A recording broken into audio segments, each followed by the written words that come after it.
Valentine डेच्या तुम्हा सर्वांना खूप खूप शुभेच्छा बरं का. आता आमचा व्हॅलेंटाईन डे असा काहीतरी होता, बघायलाच तुम्ही पुढे. इथे मी सकाळी तयार होऊन मस्तपैकी मनस्वीला आणायला गेले होते. आज शनिवार होता, हाफ डे होता. इथे तयारी सुरू होती यांची लेझिमची. मस्त असे जुने शाळेचे दिवस मला पण आठवले. इथे मनस्वीची वाट पाहत होती, इतक्यात मनस्वी आली.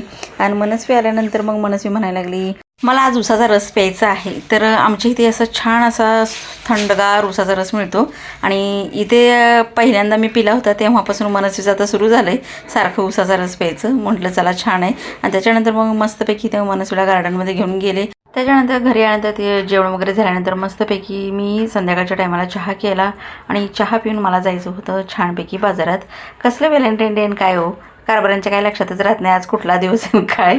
आणि मग मी इथे भाजी घेऊन आले, मस्तपैकी मेथीच्या 2 पेंड्या आणि ते पुदिना वगैरे आणला होता, तुळशी आणली होती चहामध्ये घालण्यासाठी. आणि सध्या वातावरण गरम थंड होते त्यामुळे खोकला सर्दी होते, त्यामुळे मी माससुद्धा घेऊन आलेत दोघांसाठी, कारण जास्त बाहेर ते दोघंच जातात. आणि कढीपत्तासुद्धा घेतला आहे, कोबीसुद्धा आणलेला आहे. आपल्या घरातल्या गृहिणींना काही कामं राहतात होय, कुठलाही डे असला तरी तो आपला रोजचा डे समजून आपल्याला रोजची कामं ही करावीच लागतात.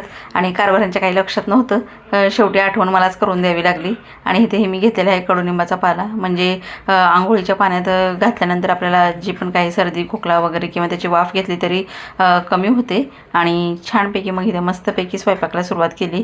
डाळ एकीकडे आणि एकीकडे भात ठेवला आहे. कुकर जास्त मी लावत नाही कारण खूप राडा पडतो. आणि मग इथे मस्तपैकी मनस्वीच्या आवडीची मेथीची भाजी करायला घेतली. कारभारी अजून काही आले नव्हते, येणार होते. तर असा दिवस आमचा गेलेला आहे. तर तुमचा कसा गेला व्हॅलेंटाईन डे नक्की सांगा आणि व्हिडिओ आवडल्यास सबस्क्राईब करा बरं का.